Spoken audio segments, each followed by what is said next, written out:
কিন্তু আমি চাই বাংলাদেশে আরো সুন্দর মানুষের উদয় হোক।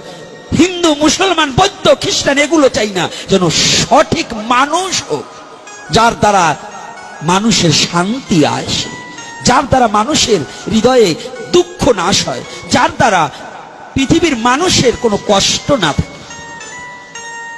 সনাতন ধর্ম এটাই শিক্ষা দিয়েছে যে তুমি নিজেও বাঁচো, অপরকে বাঁচাও। সনাতন ধর্ম বলেনি তুমি একা বাঁচো, অপরকে মেরে দাও। সনাতন ধর্ম শিক্ষা দিয়েছে তুমি নিজে বাঁচো।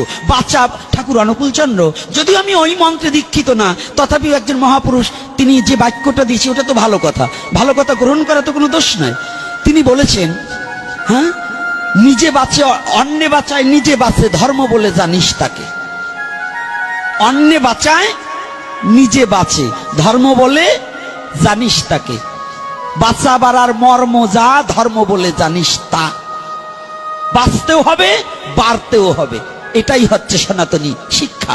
এই তত্ত্ব যদি তোমরা না জানতে পারো, এইটাকে যদি হৃদয়ে ধারণ না করতে পারো, খালি মালা টেপলে কাজ হবে না। ওই টিপাটিপি বন্ধ।